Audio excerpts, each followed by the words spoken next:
항목 중에서 어떤 질문이 있었냐면, 당신은 겉으로는 웃고 있지만 개인적으로는 불행하다고 생각하십니까? 이런 질문이 있었어요. 이런 항목이 있었는데, 이 연구가 시작되어지면서 사람들을 만나고 이 문항을 던져서 질문을 하던 이 데니얼 커너먼 박사가 조금 전에 말씀드렸던 그 항목을 아예 삭제해 버렸어요. 사람들에게 당신은 겉으로는 웃고 있지만 불행하다고 생각하십니까? 이 질문을 아예 빼버린 겁니다. 왜 그랬을까요? 이 질문을 던지자마자 거의 대부분의 사람들이 갑자기 아무 말 하지 않고 가만히 있더니 울먹울먹거리다가 막 펑펑 우는 사람들이 나오기 시작한 거예요. 사람들이 너무 많이 우니까 아예 항목에서 빼버렸어요. 그런데 그런 질문을 던지면서 사람들이 울 때에 왜 그러면 그렇게 우십니까? 라고 물어보았더니 사람들이 말 그대로 내가 겉으로는 행복한 척, 겉으로는 웃고 살고 있지만 실제로 너무너무 힘들고 괴로워서 울고 있습니다. 지금 현재 내가 사는 삶이 울고 있는 삶입니다. 아니면 울고 싶은 마음입니다. 그렇게 대답을 했다는 겁니다.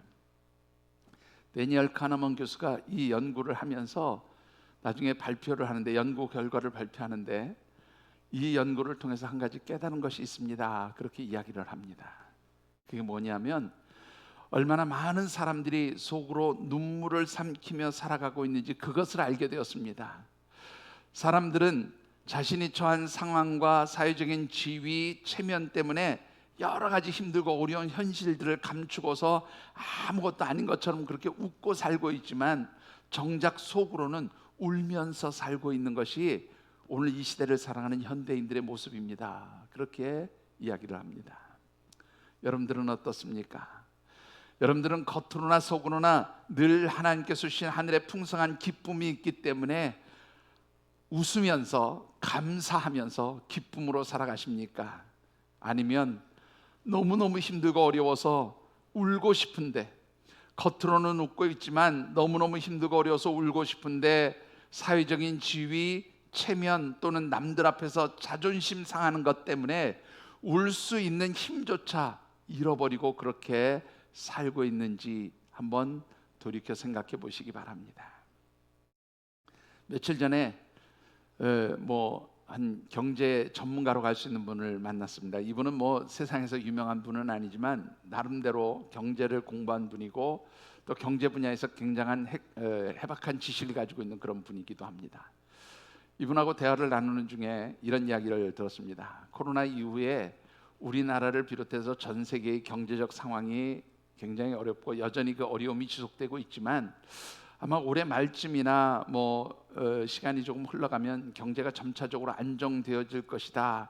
그렇게 이제 전문가들이 판단을 하고 있다는 것이죠. 그런데 한 가지 변수가 있다는 거예요. 어떤 변수가 있냐면 중국 경제 상황이 대단히 심각하다. 그렇게 이제 이야기를 하고 있습니다. 여러분들 2007년에 미국에서 어떤 일이 일어났는지 아십니까? 이른바 서브프라임 모기지론이라는 그런 아주 금융 위기가 발생을 했죠. 그리고 그 미국에서 발생된 부동산 모기지론 그 위기로 인해서 전 세계적으로 금융 위기가 닥쳤던 그 사건이 바로 서브프라임 모기지론의 사태였습니다. 그런데 지금 중국이 닥치고 있는 위기는 그때의 상황과 좋게 비교할 수 없다는 거예요.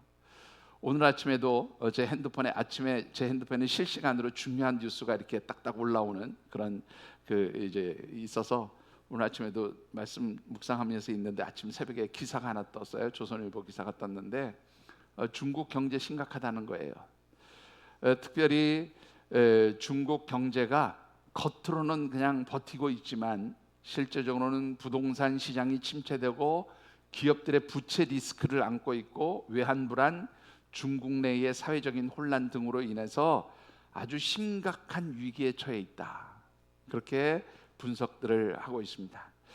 그리고 이 심각한 위기, 지금은 공산당의 그 힘에 의해서 눌러놓고 있지만 어느 순간 이것이 뻥 터지게 되면 그 미국의 서브프라임 모기지론이 가져다준 경제 위기와는 비교할 수 없는 아주 폭발력 있는 경제 위기가 찾아오게 될 것이다. 그렇게 이야기를 하고요. 또 만약 이런 일이 생기면 전 세계에서 가장 크게 영향을 받는 나라, 어떤 나라예요? 우리 대한민국이 가장 심각한 영향을 받고 어려움에 처하게 될 것이다. 그런 분석들을 하고 있습니다. 여러분들, 정말로 이런 위기의 상황들이 우리에게 다가오게 된다면 우리는 어떻게 살아야 될까라는 것이지요. 물론 올해를 시작하면서 제가 그런 얘기 했어요. 제가 우리 하늘샘 교회를 개척하고 올해가 22년째, 23년째인데요. 23년 동안 해마다 1월 달 설교를 보면 살기가 어렵답니다. 힘들어진답니다. 위기가 찾아온답니다. 그렇게 늘 1월 달 설교를 보면 그런 이야기들을 한 것 같은데, 아직까지 우리는 살아있고 그 위기가 있다고 하지만 우리는 아직도 행복하게 살고 있습니다. 그러니까 여러분들 걱정하지 마세요. 하나님 보호해 주십니다. 인도해 주십니다. 그렇게 말씀은 드렸지만 정작 심각한 삶의 위기가 다가오게 될 때 우리는 다 어떻게 해요? 허둥지둥하고 무엇을 어떻게 해야 될지 당황해하고 힘들어하는 것, 그것이 바로 우리의 연약한 모습이 아닌가, 그렇게 생각이 되어집니다. 정말로 우리의 삶에 가장 힘든 일들이 찾아오고 내 삶의 자리가 가장 힘들고 어려울 때 우리는 어떻게 살아야 될까요? 그래서 우리 주님 고난당하신 이 사순절의 절기 3월에 묵상하는 말씀의 주제 이렇게 정해보았습니다. 우리 주제 말씀 같이 한번 읽어보실까요? 삶이 가장 힘든 날에 꼭 해야 할 것 5가지. 예, 한 번 더 읽어보시죠. 삶이 가장 힘든 날에 꼭 해야 할 것 5가지. 예, 뒤에 숫자 2가 왜 붙었을까? 왜 숫자 2는 우리 전도사님 안 읽어주실까? 그렇게 생각하실지 모르는데요. 숫자 2는 시즌 2입니다. 여러분들 드라마 보면 시즌 1이 있고 연속된 속편 시즌 2가 있듯이 사실은 이 똑같은 주제를 가지고 제가 2011년에도 한번 설교를 했었어요. 그때도 5주에 걸쳐서 설교를 했었는데요. 다시 이 주제를 여러분들과 함께 말씀을 묵상하며 나누고 싶은 것은 그 2011년도에 힘들고 어렵다고 했던 그때보다 지금 더 심각하기 때문에 그렇습니다. 물론 그때 했던 말씀을 그대로 여러분들에게 그대로 전하겠다는 게 아니라 그 말씀을 다시 한번 지금 이 시대에 13년이라는 세월이 지난 이 시기에 그 말씀이 우리에게 어떤 의미가 있을까를 다시 한번 재조명하면서 또 새로운 주제들을 첨가해 가면서 우리 말씀을 묵상해 보려고 합니다. 오늘 우리에게 주신 하나님의 말씀은요, 특별히 다윗 왕이 가장 인생에 있어서 힘들고 어려운 시기에 지었던 그런 시입니다. 주신 말씀을 묵상하는 가운데 정말로 우리가 힘들고 어려운 시기에 무엇을 하면서 이 어려운 시기를 뛰어넘을 수 있을지, 먼저 그 위기에, 그 어렵고 힘든 상황에 처해 있는 분들도 계실 것이고 그렇지 않은 분도 물론 있을 겁니다. 그런데 만일 그러한 상황들이 우리에게 다가오게 된다면 우리는 어떤 신앙적 매뉴얼을 가지고 어떤 절차에 따라서 이 위기들을 이겨낼 수 있을까 하는 것을 한 달 동안 묵상해 보려고 합니다. 주시는 말씀을 묵상할 때에 어떠한 삶의 위기에서도 정말로 여러분들이 지치지 않고 낙심하지 않고 절망하지 않는 그런 소망의 사람들로 살아갈 수 있게 되기를 주님의 이름으로 축원합니다. 자, 오늘 주신 말씀 가운데 정말로 우리의 삶의 자리가 힘들고 어려운 그런 위기의 상황이 찾아오게 될 때에, 그런 환경과 상황들이 펼쳐지게 된다면 우리는 제일 먼저 해야 될 것이 무엇일까 하는 겁니다. 한번 따라해 보시죠. 하나님 병에 눈물 담기. 하나님 병에 눈물 담기. 네, 한번 더 읽어보시죠. 하나님 병에 눈물 담기. 하나님 병에 눈물 담기. 예, 우리 8절의 말씀을 같이 한번 받들어 읽어보겠습니다. 나의 유리함을 주께서 나의 눈물을 주의 병에 담으소서. 이것이 주의 책에 기록되지 아니하였나이까. 예, 오늘 이 8절의 말씀을 보면 다윗이 하나님께 이런 기도를 하고 있습니다. 하나님, 나의 눈물을 하나님의 병에 담으소서. 그렇게 고백을 하고 있습니다. 여러분들, 왜 다윗은 하나님 나의 눈물을 하나님의 병에 담아주세요라고 이런 요청, 이런 기도를 하고 있느냐라는 것입니다. 그 이유는요, 이 시편 56편의 표제어라고도 하고 제목이라고도 하는데 그 부분을 읽어보면 아주 잘 나타나 있어요. 여러분들 그 시편 56편 제목을 한번 읽어보실까요? 같이 읽어봅니다. 다윗의 믹담시 인도자를 따라 요낫 엘렘 르호김에 맞춘 노래. 다윗이 가드에서 블레셋에게 잡힌 때에. 예, 이 말씀 뒷부분에 보면 다윗이 어디에서요?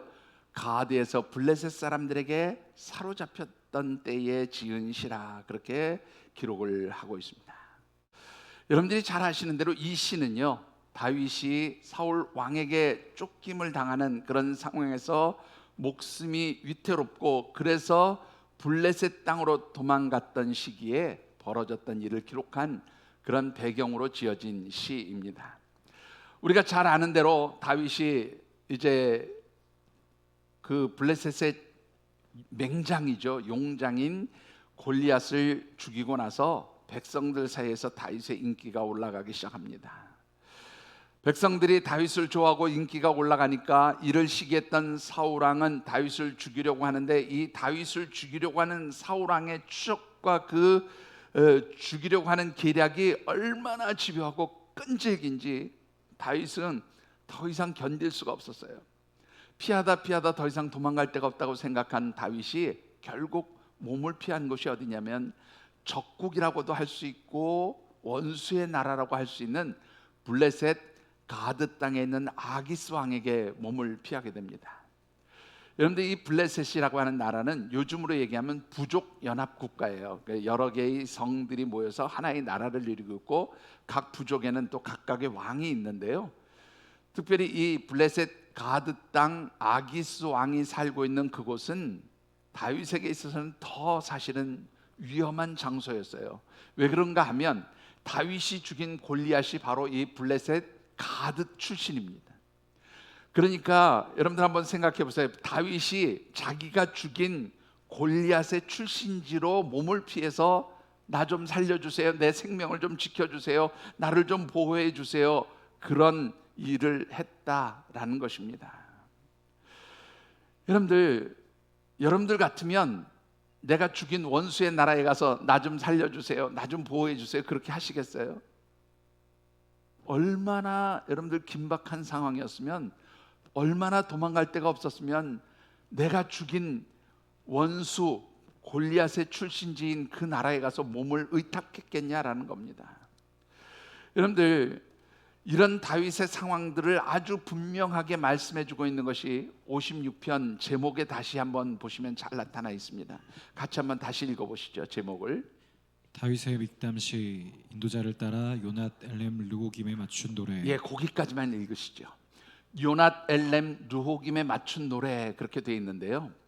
이 요낫 엘렘 르호김에 맞춘 노래라고 하는 것은 당시에 이 이스라엘 사람들이 부르던, 요즘 같으면 뭐 대중가요라고 얘기하기는 그렇지만 많은 사람들이 부르던 그런 노래예요. 그런데 이 노래의 제목이 뭐냐면 요낫 엘렘 르호김이라고 하는 노래인데요. 이 제목을 우리말로 그냥 그대로 풀면 이런 노래입니다. 문자적으로 보면 멀리 떨어져 있는 상수리 나무 위에 외로운 비둘기. 멀리 떨어져 있는 상수리 나무 위에 있는 외로운 비둘기, 이런 노래예요.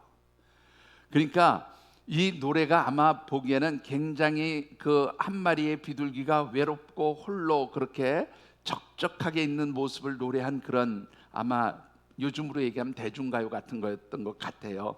그런데 다윗이 바로 이 노래에다가 붙인 시가 오늘 시편 56편의 말씀인 거예요.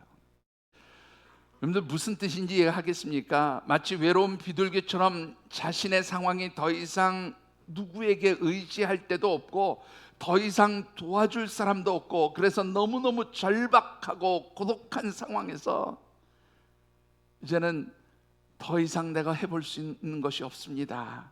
아마 그런 절망 가운데 마지막으로 선택한 것이 원수의 나라에 몸을 의탁하는 것이 아니었을까, 그런 생각을 할 수 있습니다. 아마 다윗이 이런 선택을 하게 된 이유에는 적의 적은 동지가 된다는 말이 있죠. 사울은 누구의 적이에요? 다윗에게는 지금 적입니다.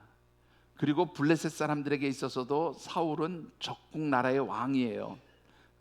대적하는 관계에 있는 이스라엘의 왕이니까 적의 적은 동지, 사울은 다윗에게도 적이고 그 다음에 블레셋에게도 적이니까 이 블레셋 사람들이 나를 좀 선대해주고 나를 이용해서라도 저 사울을 견제하기 위해서 나를 잘 대해주지 않을까, 이런 착각을 하면서 이 블레셋 땅 가드의 아기스 왕에게 몸을 피했던 것입니다.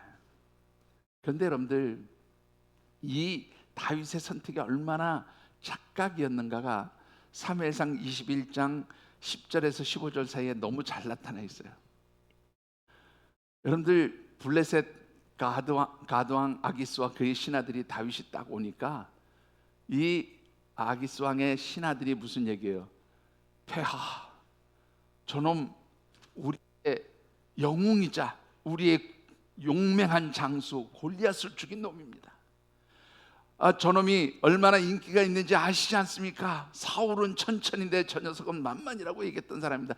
이 그야말로 절호의 기회가 우리에게 왔습니다.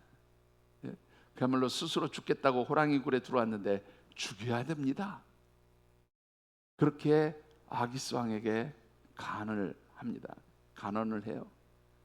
그 말을 딱 들은 다윗이 사무엘상 21장 13절의 말씀을 보면 어떤 일을 벌이기 시작합니까? 갑자기 침을 질질질 흘리면서 수염을 다 적셔요.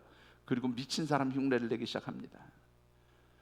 얼마나 급했으면 지금 다윗을 죽이겠다고 하는 그 소리 앞에서 갑자기 다윗은 침을 흘리고 수염을 적시면서 그 침으로 수염을 적시면서 미치광이 흉내를 내고 있는 겁니다. 그러니까 아기스 왕이 야, 데려올 게 없어서 미치광이를 데려가냐, 내쫓아라. 그래서 간신히 생명을 구하게 되어지는 것이죠.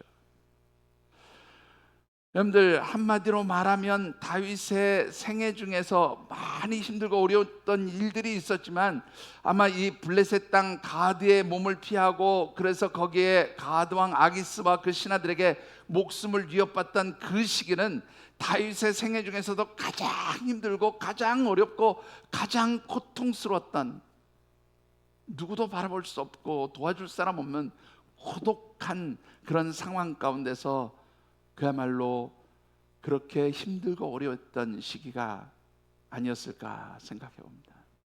다윗의 생애 전체를 봐도 이때가 가장 심각하고 힘들었던 위기의 순간이었어요. 그런데 바로 이런 위기의 상황, 가장 힘들고 어려웠던 이 상황에서 다윗은 누구 앞으로 나갑니까? 하나님 앞에 나가는 거예요. 하나님 앞에 자신의 눈물을 쏟아놓습니다. 하나님 앞에 눈물을 쏟아놓는다는 것은 결국 기도의 눈물로 하나님 앞에 적시는 거죠. 하나님, 내가 당하고 있는 이 모든 고난과 아픔의 자리, 내 힘으로 해결할 수 없는 모든 삶의 문제들 하나님 앞에 다 쏟아놓고 눈물로 하나님 앞에 부르짖고 간구하고 있음을 보여주고 있는 것입니다. 여러분들, 다윗이 얼마나 많은 눈물을 하나님 앞에 쏟았을 거라고 생각하십니까? 오늘 우리가 읽은 말씀에 보면 다윗의 눈물을 하나님의 병에 담아달라 그렇게 기록하고 있어요. 그런데요, 여기서 말하는 눈물을 담는 병, 뭘 의미하는 줄 아십니까, 여러분들? 그 코바디스라는 영화를 혹시 보셨는지 모르겠어요. 그 코바디스 영화, 오래된 영화지만 그 코바디스 영화를 보면 여러분들, 네로 황제가 그 자기가 가장 총애하고 사랑하는 신하였고 집정관이었던 페트로니우스라고 하는 신하가 이제 죽어요. 그러니까 그의 죽음을 너무너무 슬퍼하면서 그 자신을 둘러싸고 있는 그 사람들에게 가서 나의 눈물병을 가져와라 그렇게 얘기해요. 그래서 이제 눈물병을 가져다 주니까 거기다가 자기의 눈물을 받습니다. 이게 무슨 의미냐면 그 로마 제국의 그 관습 중에 하나가 이 사람이 죽으면 그를 애도하고 슬퍼하는 눈물을 병에다 담아가지고 그거를 그 죽는 사람 이제 땅에 묻을 때, 장례를 치를 때 같이 그거를 묻어주는 그런 관습이 있었다고 그래요. 그 장면이 코바디스라고 하는 영화에 나오는데, 여러분들, 지금 이 다윗이 말하는 하나님의 눈물병은 그렇게 아름답게 장식되어진 유리병, 마치 향수라도 담아놓으면 좋을 것 같은 그런 유리병이 아니었다라는 거예요. 히브리 원문 성경에 보면 이 하나님의 병이라고 되어 있는, 주의 병이라고 되어 있는 이 단어가 노드라고 하는 단어를 써요.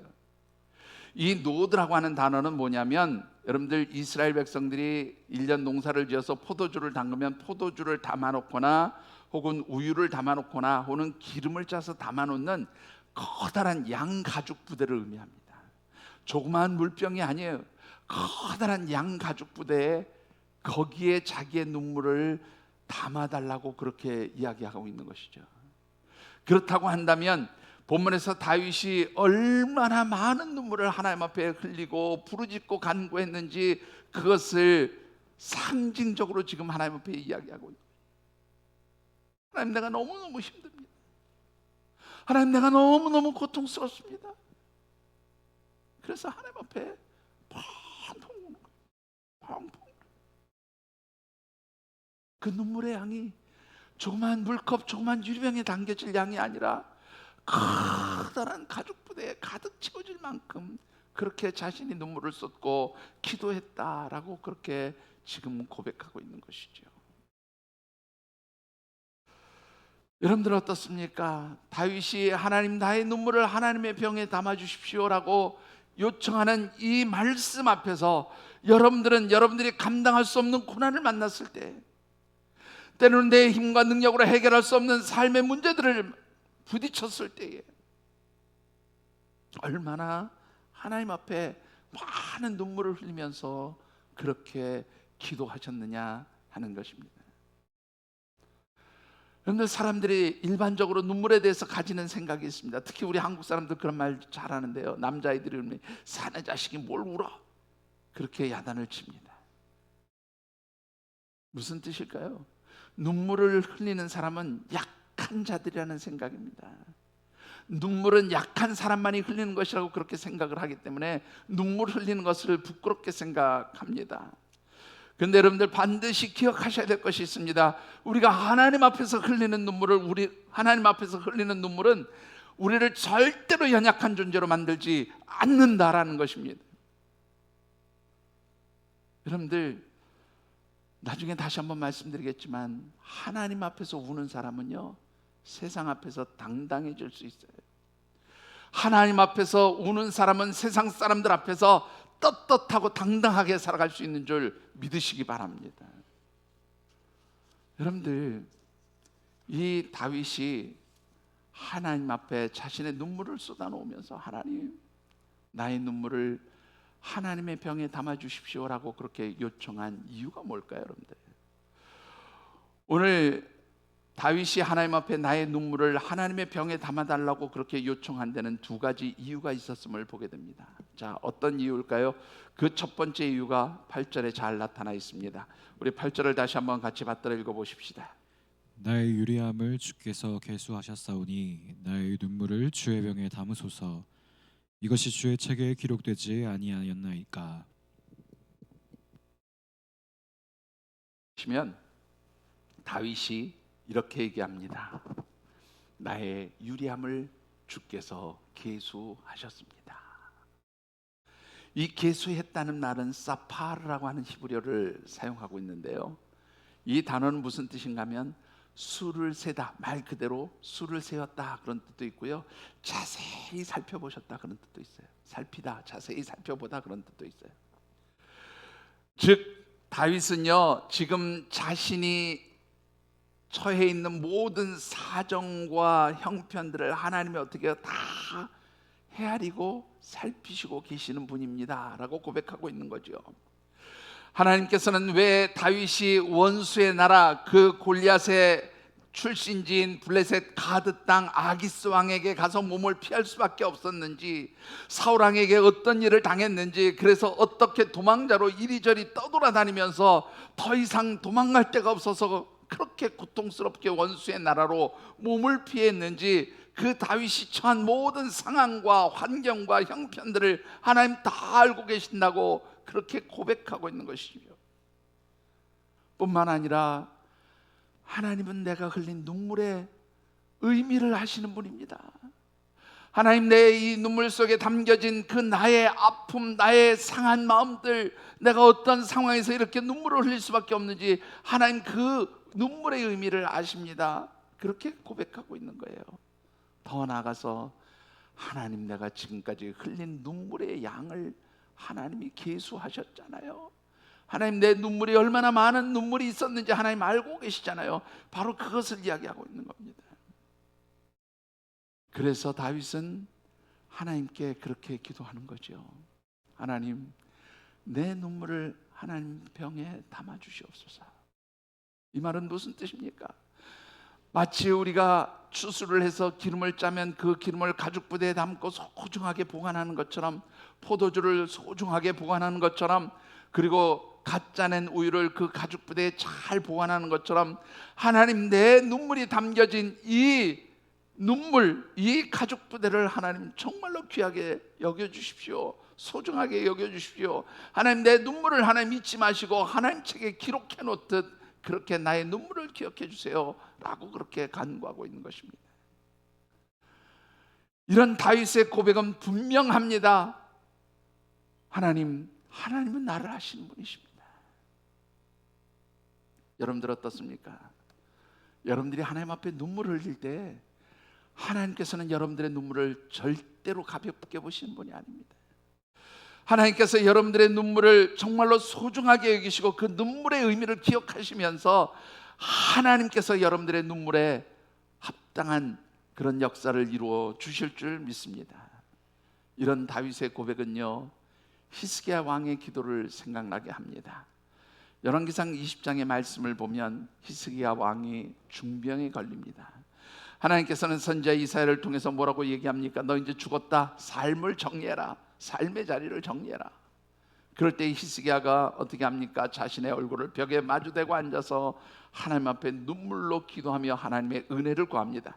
그때 하나님께서 선지자 이사야가 이 성을 빠져나가기 전에 다시 히스기야에게로 이사야 선지자를 보내죠. 그리고는 열왕기하 20장 5절에서 이렇게 말씀합니다. 같이 읽어보시죠. 너는 돌아가서 내 백성의 주권자 히스기야에게 이르기를, 왕의 조상 다윗의 하나님 여호와의 말씀이 내가 내 기도를 들었고 내 눈물을 보았노라. 내가 너를 낫게 하리니 내가 3일 만에 여호와의 성전에 올라가겠고. 자, 히스기야는 자신이 해결할 수 없는 인생의 위기를 만났어요. 이제 너는 곧 죽을 것이다. 내 삶의 자리를 정리하라. 그렇게 하나님 말씀하셨을 때에 벽을 마주대고 하나님 앞에 눈물로 기도합니다. 그때 하나님 주신 말씀이 뭐예요? 내가 네 기도를 들었고 너의 눈물을 보았다. 그래서 내가 이제 다시 살게 될 것이다. 여러분들, 하나님은 우리의 눈물을 보고 아시는 분인 줄 믿으시기 바랍니다. 그래서 내가 하나님 앞에 눈물을 흘릴 때에 하나님 그 눈물의 양을 보시고 그 눈물의 양이, 그 눈물의 분량이 채워지기를 기다리는 분이 하나님이신 줄 믿습니다. 여러분들의 눈물의 양이 채워질 때에 하나님의 역사는 비로소 시작되어지는 거죠. 여러분들의 눈물의 양, 눈물의 기도가 채워질 때에 하나님의 도우심의 손길이 시작되어지는 것입니다. 여러분들 어떤 고난이 있으신지요? 어떤 아픔이 있으신지요? 어떤 것으로 누구에게도 말하지 못하는 고민들이 있으십니까? 그 모든 것들을 하나님 앞에 눈물로 쏟아놓는 하나님의 사람들이 되어지시기를 주의 이름으로 축원합니다. 왜요? 하나님은 나를 아시는 분이시기 때문에 그렇습니다. 하나님 내 삶의 자리를 아시는 분입니다. 내 삶의 형편과 상황과 내가 처해 있는 모든 환경들을 하나님 아시기 때문에 그 하나님 앞에 눈물로 쏟아놓을 때에 하나님은 우리 눈물의 의미를 아시고 우리를 위로하시는 분인 줄 믿으시기 바랍니다. 다윗이 두 번째로 자신의 눈물을 하나님 병에 담아달라고 요청한 이유는 하나님 나를 도우시는 분이었기 때문에 그렇습니다. 여러분들 9절의 말씀을 같이 받들어 읽어보십시다. 내가 아뢰는 날에 내 원수들이 물러가리니 이것으로 하나님이 내 편이심을 내가 아나이다. 예, 다윗이 뭐라고 얘기합니까? 하나님, 내가 눈물의 기도로 하나님 앞에 나의 모든 사정과 형편들을 쏟아놓을 때에 하나님, 나를 괴롭히고 힘들게 하고 나를 죽이라고 하는 모든 원수들이 물러갈 뿐만 아니라 하나님께서 나의 편이 되어주심을 내가 알게 되었습니다. 그렇게 고백해요.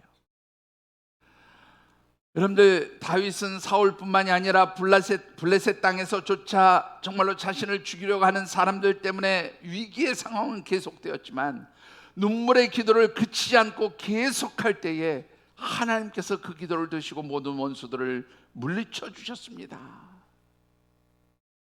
그리고 하나님께서 내 편이 되어주심을 알게 하셨습니다. 그렇게 고백하고 있어요. 우리 이 개역 개정 성경 말고요, 요 직전에 쓰던 개역 성경이 있죠. 옛날 번역 성경. 거기에는 하나님이 내 편이 되심을 알게 하셨습니다. 거기를 뭐라고 되냐면 하나님이 나의 도움이 되심을 알게 하셨습니다. 그렇게 돼 있어요. 저는 개인적으로는 그 번역이 더 좋은 것 같아요. 하나님 내 편이 되셨습니다. 이것도 물론 좋지만 하나님 나의 도움이 되시는 분이십니다. 이 말이 좀 더 구체적인 것 같아요. 하나님 앞에 눈물로 부르짖고 간구할 때 하나님 누구를 도와주셔요? 나를 도와주시는 하나님이심을 내가 알게 되었습니다. 하나님 내 편이 되어주셨음을 내가 알게 되었습니다. 그렇게 고백합니다. 그래서 다윗은 시편 30편 5절에 이런 고백을 하지요. 어떤 고백을 합니까? 같이 읽어보십시다. 그의 노염은 잠깐이요 그의 은총은 평생이로다. 저녁에는 울음이 깃들지라도 아침에는 기쁨이 오리로다.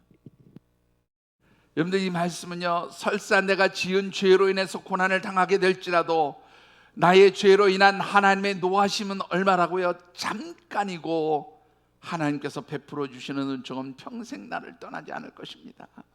그래서 내가 저녁에 하나님 앞에 눈물을 흘리며 내 마음을 쏟아놓을 때에 하나님 아침에는 기쁨으로 내 모든 슬픔의 자리를 회복시켜 주실 것입니다. 그렇게 고백하고 있는 것이죠. 여러분들 가운데 정말로 힘들고 어렵게 하는 원수 같은 일들이 무엇입니까? 어떤 분에게는 물질이 원수가 되어서 나를 괴롭힐 수 있어요. 어떤 분에게는 질병이 원수가 되어서 나를 고통스럽게 할 수 있습니다. 또 어떤 분은 자신을 괴롭히는 사람들의 관계로 인해서 그렇게 힘들어하실 수도 있어요. 그러나 분명한 것은 내가 어떤 원수와 같은 환경과 상황과 형편을 만나서 고난당할지라도 하나님 앞에 눈물을 쏟아놓고 기도할 때에 하나님께서는 우리의 원수 같은 문제들을 물리쳐 주시고 우리를 도와주신다는 바로 그 사실을 잊지 않게 되기를 주님의 이름으로 축원합니다. 여러분들, 하나님은 우리를 도우시는 분이세요. 하나님은 나를 도와주시는 분이신 줄 믿으시기 바랍니다. 그래서 여러분들의 눈물의 기도를 듣기 원하시는 것이지요. 삶이 가장 힘든 날에 우리가 하나님 앞에 눈물로 기도하며 하나님의 도우심을 요청할 때에 하나님 우리에게 어떤 은혜를 더하여 주실까요? 여러분들, 오늘 이 본문의 말씀을 보면 역시 다윗의 신앙적 고백이 두 가지가 담겨 있음을 보게 됩니다. 자, 어떤 신앙적 고백이었을까요? 여러분들 9절과 10절의 말씀을 같이 받들어 읽어보겠습니다. 내가 아뢰는 날에 내 원수들이 물러가리니 이것으로 하나님이 내 편이심을 내가 아나이다. 예, 여러분들 여기에 보시면 10절도 읽어주세요. 죄송합니다. 내가 하나님을 의지하여 그의 말씀을 찬송하며 여호와를 의지하여 그의 말씀을 찬송하리이다. 죄송합니다. 제가 비염이 심해가지고 지금 계속 더운 바람이 나오면 콧물이 계속 흘러서 죄송해요. 그런데 오늘 이 말씀 보면 9절에 이런 고백을 합니다. 9절을 다시 한번 보실까요? 여기에 보시면 이렇게 돼 있어요. 내가 하려는 날에 내 원수들이 물러가느니 이것으로 하나님이 내 편이심을 내가 압니다. 근데 여기 이것으로라고 하는 앞에는요, 성경에 보면 숫자가 하나 붙어 있어요. 근데 그 숫자를 따라서 읽어보면 뭐라고 되어 있냐면 이렇게 되어 있습니다. 한번 열어주실까요? 예. 자, 같이 한번 보시죠. 같이 읽어보시죠. 자, 같이 읽어보겠습니다. 시작. 내가 아뢰는 날 이같이 아는 것은 하나님이 나를 위하심이니이다.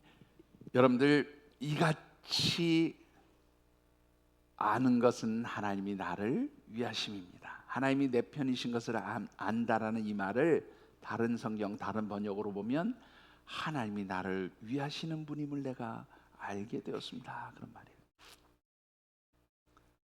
여러분들이 기도할 때에 하나님께서 여러분들의 원수 같은 문제들을 다 물리쳐 주실 뿐만 아니라 하나님께서 나를 얼마나 위하고 사랑하시는지를 하나님께서 알게 하십니다. 다윗은 그렇게 고백하고 있어요.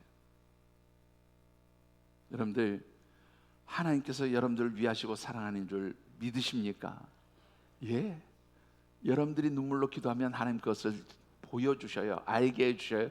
여기서 말하는 내가 아나이다 라는 말은 그냥 아는 게 아니에요. 목사가 지금 설교하니까 그냥 성경에 그렇게 기록되어 있나 보다 그렇게 해서 아는 게 아니고요. 여기서 말하는 아나이다 라는 말은 하나님, 내가 이것을 직접 몸으로 체험해서 알았습니다. 경험해서 알게 되었습니다. 그렇게 고백하고 있는 거예요. 여러분들이 하나님 앞에 여러분들의 문제를 놓고 눈물로 기도할 때 하나님은 여러분들이 체험할 수 있도록, 하나님이 여러분들을 얼마나 위하시는지, 하나님 여러분들을 얼마나 사랑하시는지, 하나님께서 여러분들에게 어떤 도움이 되시는지를 몸으로 체험하고 알게 하시도록 보여주시는 줄 믿으시기 바랍니다. 여러분들, 하나님을 바라보고 기도하는 사람들에게 주시는 은혜예요. 두 번째는 하나님께서 어떤 은혜를 주신다고 말씀합니까? 여러분들 13절 말씀을 같이, 12절과 13절을 같이 받들어 읽어보겠습니다. 하나님이여, 내가 주께 서원함이 있사온즉 내가 감사제를 주께 드리리니 주께서 내 생명을 사망에서 건지셨음이라. 주께서 나로 하나님 앞 생명의 빛에 다니게 하시려고 실족하지 아니하게 하지 아니하셨나이까. 예, 여러분들 13절 말씀에 보면 다윗이 이런 고백을 해요. 하나님, 내가 하나님 앞에 눈물로 기도했더니 하나님 나를 사망 가운데서 건져주셨습니다. 이 블레셋 땅 가드의 아기스왕과 그의 신하로부터, 사울왕으로부터 내 생명을 건져주셨습니다. 그렇게 고백해요.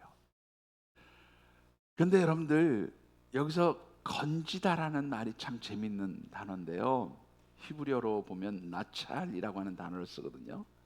근데 이 나찰이라고 하는 단어가 뭐냐면 말 그대로 위험에서 구했다, 위험에서 구해냈다 이런 말인데, 이게 왜 독특한 표현이라고 표현하냐면 완료형으로 돼 있어요. 문법적으로 완료형으로 돼 있어요. 그건 뭐냐면 하나님이 나를 이 사망의 골짜기에서 건져주시는 것을 이미 완료하셨다, 끝내셨다, 그런 말이에요. 그런데 이 같은 표현이 조금 전에 말씀드렸던 9절에 내 원수들이 물러갔습니다라는 표현도 사실은 같은 의미예요. 근데 중요한 것은요, 지금 다윗이 이 시를 지을 때가 완전히 위기를 벗어나고 그 블레셋 왕 아기스와 그의 신하들의 손에서 벗어난 때가 아니었다라는 거예요. 아직도 계속적인 위기의 상황이에요. 언제 내 목숨이 하루아침에 사라질지 모르는 그런 심각한 위기의 상황입니다. 그런데 다윗은 뭐라고 얘기하냐면 이미 하나님이 구원해 주신 줄 내가 믿습니다. 하나님, 내 원수들을 물리쳐 주신 것을 내가 믿습니다 라고 그렇게 고백하면서, 그래서 10절의 말씀을 보면 내가 하나님의 말씀 앞에 찬송을 올려드립니다. 그리고 12절에는 내가 감사제로 하나님 앞에 영광을 올려드리겠습니다, 그렇게 고백하고 있는 거예요. 왜 다윗은 하나님의 말씀 앞에 찬송 올려드리겠다고 그렇게 10절에서 이야기할 거예요? 여기서 말하는 하나님의 말씀은 하나님께서 약속하신 대로, 하나님께서 언약하신 말씀대로 나를 나의 눈물의 기도를 들으시고 나를 이 원수들로부터 건져주셨습니다.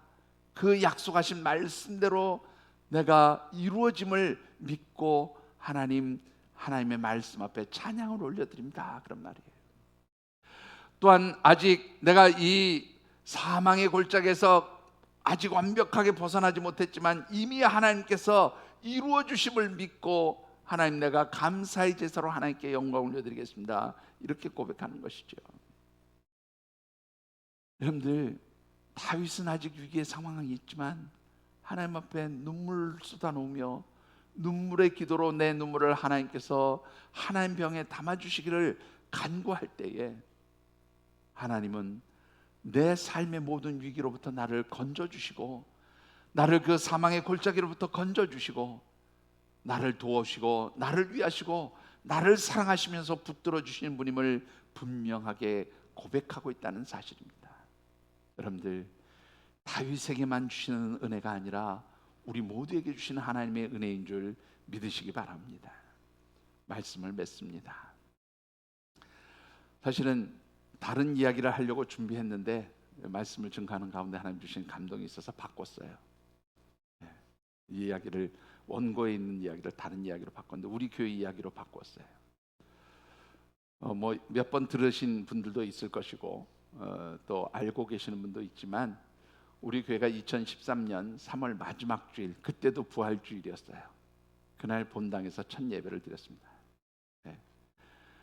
그런데 건축 끝나면 모든 것이 다 해결되는 줄 알았어요. 근데 진짜 어려움은 건축 끝나면서부터 시작되더라고요. 너무너무 힘들었어요. 매일매일 한 달마다 다가오는 이자 날이 무서운 거예요. 근데 다행히 2013년도에는 그 골주했던 분들이 자기들끼리 돈 가지고 싸우면서 소송이 붙어가지고 우리가 돈을 지불하지 못하고 은행에다 묶어놨더니 은행에서 거기서 이자를 빼갔어요. 그래서 어떻게 좌우지간 버텼어요. 2014년 딱 되니까 소송 끝나고 우리 돈 내놓으세요 그랬는데 이미 은행에서 의자로 다 빼갔으니까 이 사람들 난리가 난 거예요. 그런 상황에서 이자 내기도 어렵죠. 너무너무 힘들었어요. 그래서 이 주변에 큰 교회 목사님들, 사석에서는 형 아우 하는 그런 사이에 있는 목사님들을 만났어요. 제가 도움을 요청했습니다. 그랬더니 제일 맏형 되시는 목사님이, 신 목사, 저기 지금은 소노캄이라는 데로 호텔 이름이 바뀌었어요. 옛날에는 그 노블인가 뭐 그랬었던 것 같아요. 하여튼 킨텍스 옆에 있는 거 유명한 호텔로 오라고. 조식 뷔페 가서 밥 한 끼 사주고 이야기 다 듣더니 하는 말이 무슨 얘기를 하냐면 네 문제 네가 알아서 해결해라. 그게 답이었어요. 제가 나오면서 무슨 생각을 했는지 아십니까? 차라리 그 돈, 아침 밥 먹은 돈 낮추면 나는 이 돈 보태서 이자 낼 텐데. 그런 생각하면서 나왔어요. 여러분들 그게 지금은 웃으면서 할 수 있는 얘기인데요. 그 생각하면서 제가 울면서 나왔어요. 그때 내가 하나님 앞에 제가 그런 기도를 했어요. 하나님, 앞으로는 내가 때려 죽여도, 아무리 죽어도 내가 사람 앞에 가서 하나님 사람 앞에 가서 나 힘들어요, 어려워요, 내가 눈물 흘리지 않겠습니다. 차라리 내가 하나님 앞에 울겠습니다. 하나님 앞에 내 어려움 얘기하겠습니다. 하나님 앞에 우리 교회의 어려움 얘기하겠습니다. 내가 사람 앞에 가서 죽어도 하나님 어렵다는 소리 하지 않겠습니다. 그리고 지금까지 정말로 사람 앞에 가서 어렵다는 소리 한 번도 안 해봤어요. 이자를 월 단위로 내지 못해서 일수로 찍었던 적도 있었어요. 여러분들 은행이라는 게 얼마나 무서운지 아십니까? 이자가 예를 들어서 100만 원인데 우리가 99만 9,999원만 넣고 1원이 모자라도 은행원들이 1원 안 보태줘요. 여기 김희정 권사님 어디 가서 물어봐야지. 절대로 1원 안 보태줍니다. 그리고 1원 모자란 것 때문에 그날부터 연체예요. 연체가 들어갑니다. 매일매일 그런 일을 겪었어요. 여러분들 정말로 피를 말리는 것 같고요. 주변 사람들은 언제 하늘쌤께 문 닫냐고 그런 얘기 제 귀에 들려오기도 했습니다. 그런데 사람들 만날 때마다 한 번도 어렵습니다, 힘듭니다, 아쉬운 소리 하지 않았어요. 여러분도 어떻습니까? 그로부터 지금 꼭 10년이 흘렀어요.